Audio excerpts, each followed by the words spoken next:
Suraj Suraj Raja singing by Dharmendra Nirmaliya Suraj Raja DJ सूरज रटनी भोरे भोरे पढ़ाई लगे छै स्कूलिया हेरे भोरे भोरे पढ़ाई लगे छै स्कूलिया भोरे भोरे पढ़ाई लगे छै स्कूलिया ई छोरी ऊ छोरी है माथा बाप सट कटी कुलिया ई छोरी ऊ छोरी है माथा बाप सट कटी कुलिया भोरे भोरे पढ़ाई लगे छै स्कूलिया भोरे भोरे पढ़ाई लगे छै स्कूलिया ई छोरी ऊ छोरी सूरज ई छोरी है माथा बाप सट कटी कुलिया ई छोरी ऊ छोरी है माथा बाप सट कटी कुलिया सूरज सूरज सूरज माँ गायत्री रिकॉर्डिंग स्टूडियो राजा सूरज आँखिया में गजरा है कसिया में गजरा रूपबा चम चम चम कही छे पौवा के पायल करे छे घायल हाथ में चूड़ी खन कही छे सूरज राजा हाँ आँखिया में गजरा है कसिया में गजरा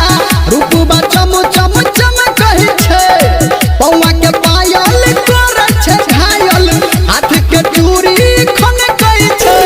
घूमत रह जाई रे कॉलेज के गलिया घूमत रह जाई रे कॉलेज के गलिया ई छोरी ऊ छोरी आई माथा बाप सट कटी कुलिया ई छोरी ऊ छोरी आई माथा बाप सट कटी कुलिया सूरज सूरज राजा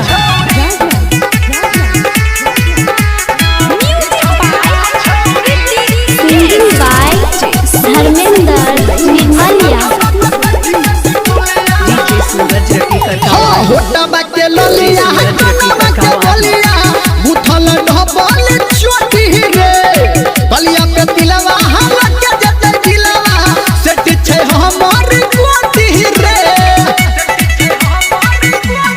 आय हाय होटबा के ललिया कनवा के बलिया बुथल ढबल चोटी रे बलिया पे तिलवा हवा के जते दिलवा सेट छै हमर कोटी रे कहो घर में अंदर जाके बैठा लेगी पुलिया कहो घर में अंदर जाके बैठा लेगी पुलिया ई छोरी ऊ छोरी ई छोरी ऊ छोरी राजा। आई माथा बाप सट कटी कुलिया ई छोरी ऊ छोरी आई माथा बाप सट कटी कुलिया राजा राजा राजा राजा राजा राजा राजा राजा राजा राजा